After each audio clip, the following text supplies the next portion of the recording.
Bonjour à tous, mon nom est François Letarte, bienvenue sur ma chaîne JDRD30, une chaîne consacrée aux jeux de rôle sur table. Donc, une vidéo liste et ouais, j'ai le goût de partager des trucs pour des parties de convention, quoique ça peut marcher pour n'importe quelle séance unique, mais c'est sûr qu'en convention, il y a un petit stress de plus, tu te retrouves avec du monde que nécessairement tu connais pas, avec une fenêtre de temps bien précise que tu essaies de respecter. Ouais, ben c'est sûr, moi c'est mes trucs en fait, c'est de même que j'approche les choses.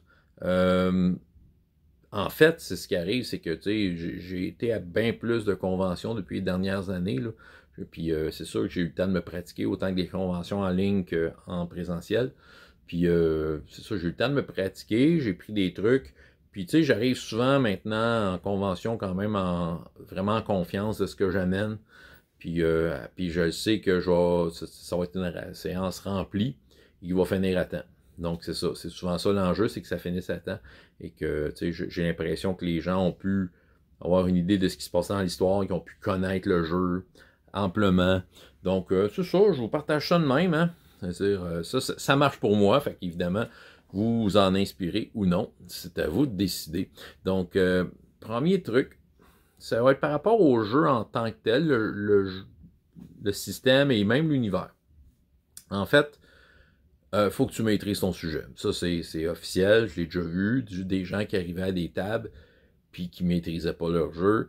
Mais ça gruge du temps inutile parce que là, tu sais, surtout, dans une convention, il faut que ça roule, tu as un peu de pression. Fait que c'est sûr que là, si tu connais pas tes affaires, tu fouilles dans le livre, tu fais des arbitrages, tu as l'impression d'être à côté un peu.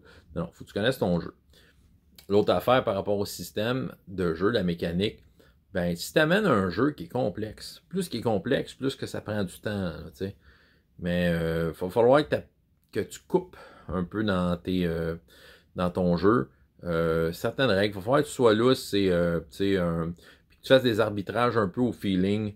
Euh, Parce que plus que le jeu est complexe, plus que ça va être long. Et là, tu es en convention, on veut dire, est-ce que les gens autour de la table, ça va être des gens qui connaissent ce jeu-là? Euh, il y a bien du monde qui s'assoit à des tables de convention dans le but d'essayer un jeu. Ils ont essayé autre chose, ils veulent essayer ça. Fait que tu veux pas les perdre. OK? Je pense qu'il faut que tu gardes suffisamment de ta mécanique de jeu pour qu'ils aient une idée de quelle façon que ça roule. C'est quoi la façon de rouler les dés, c'est quel genre de mécanique tu fais face. Donne-leur suffisamment de stock là, pour qu'ils aient une idée à quoi ressemble le jeu, mais coupe d'un détail. Là. Ça sert à rien. T'as beau être passionné de ton jeu, tout ça, mais les gens autour de la table disent dis-toi que tu es avec du monde qui ne connaissent pas ton jeu la plupart du temps. Donc, commence à faire le tri dans tes détails inutiles.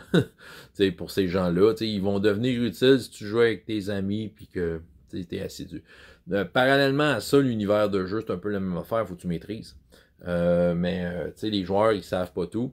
Des fois, ils embarquent autour d'une table de jeu de rôle, puis je sais pas, moi, c'est en lien avec une œuvre précise ou je sais pas trop, ou c'est quelque chose que tu as inventé, puis mais si tu passes une demi-heure à expliquer ton monde, le monde s'en sac. Là, je veux dire, c'est. Donne-leur ce qu'ils ont besoin. Les autres sont là pour jouer un moment présent. Une série de moments présents. Fait que donne-leur ce qu'ils ont besoin à mesure que ça arrive, puis ça va être bien correct. C'est ça. Ce qui m'amène en fait, par rapport à l'univers de jeu, à mon deuxième conseil, deuxième truc. Dans ces conventions-là, souvent ils vont te demander un texte d'introduction pour vendre un peu ta game. Ce texte-là, il est super utile.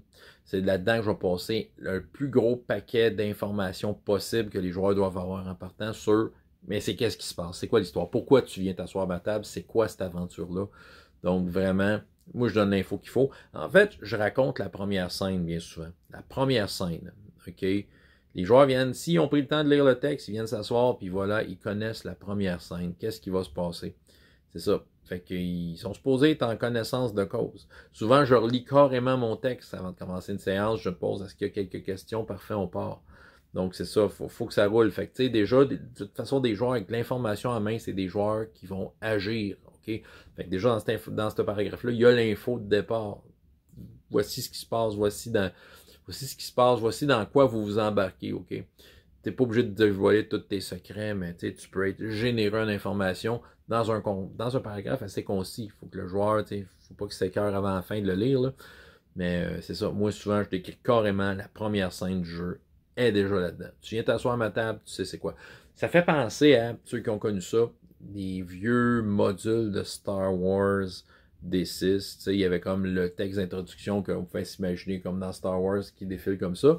Et les joueurs, c'est sûr que là, ce que je vous dis là, moi je le fais pas en convention, là, mais reste qu'il y en a qui vont se souvenir qu'il y avait un script au début, avant de commencer l'aventure, puis que là, tu t'attribuais comme une ligne de dialogue à tout le monde, puis c'était comme une pièce de théâtre que tu lisais. Puis c'est ça, sauf que c'était un petit peu artificiel, mais en même temps, ça te mettait dans le contexte. Là-dedans passait l'info. En ayant l'info, les joueurs pouvaient agir, pouvaient déjà comme cogiter sur ce qu'ils voulaient faire, comment ils voulaient approcher la problématique. Voilà. L'autre conseil, écoute, des fois quand tu prépares ta séance, tu penses à les différents obstacles que les joueurs vont croiser, les différents combats, tout ça, qui mènent vers bien souvent un genre de boss final ou un problème final à régler. Mais prépare-toi à couper. C'est ça. Des fois, faut pas être rigide. Faut pas être rigide avec ce qu'on a créé. Il y en a qui partent des fois avec l'idée qu'un jeu de convention, ça peut être très, très dirigiste. Tu sais, que déjà, faut que tu prévois tout ton stock pour arriver dans ton temps.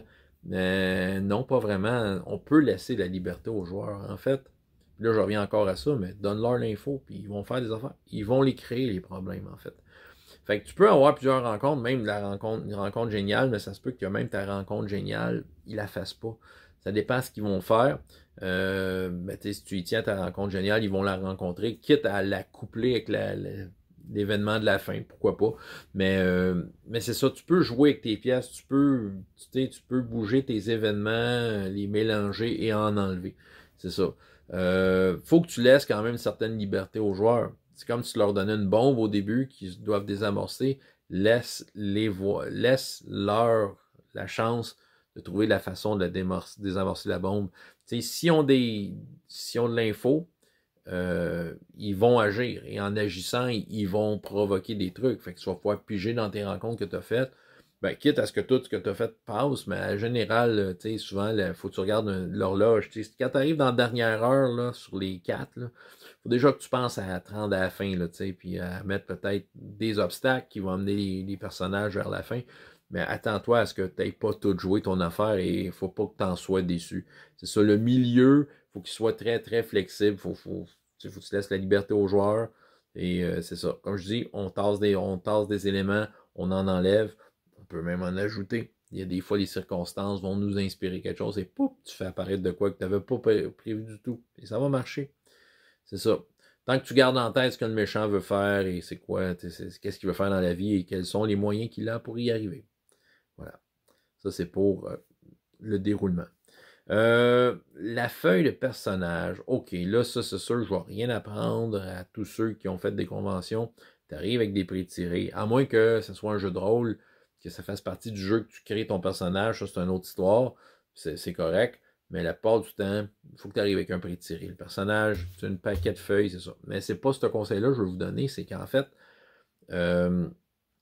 souvent, puis encore là, si on revient avec des joueurs qui n'ont jamais fait ce jeu-là, souvent les feuilles de personnages dans les jeux de rôle, tu as l'information minimum, bien souvent, hein, mettons que tu as un pouvoir ou un move spécial, ben tu as le nom du move, puis that's it.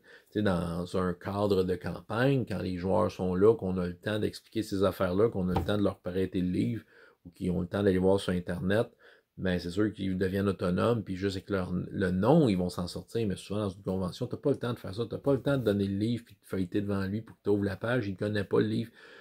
Fait que tu fais une feuille de plus avec, tu as fait ton petit montage sur Word, là, puis tes screenshots, puis tu vas chercher tous les extraits de ce que le personnage peut faire de spécial pour que les joueurs puissent de façon autonome les consulter. Ça, c'est super bon. En fait, c'est même essentiel au déroulement.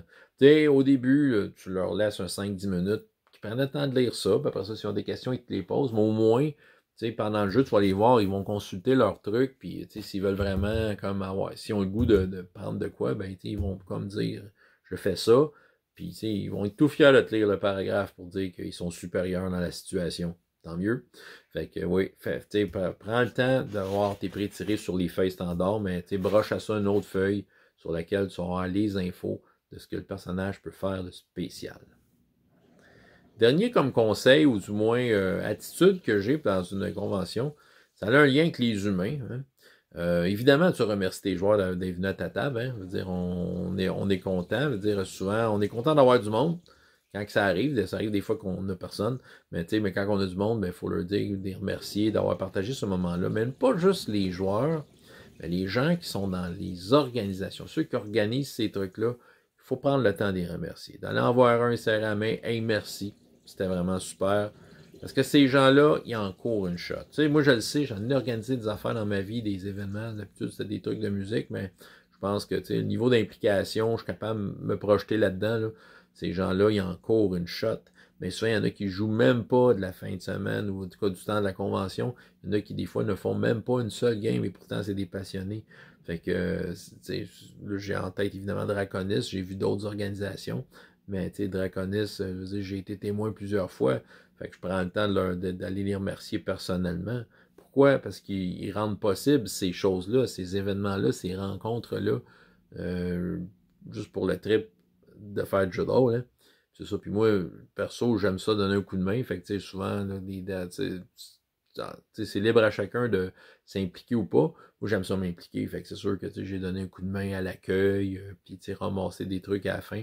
Pourquoi pas? Pourquoi pas? Tu te fais un nom dans ces affaires-là. C'est une façon de dire merci, c'est une façon de dire que tu trouves ça important toi aussi.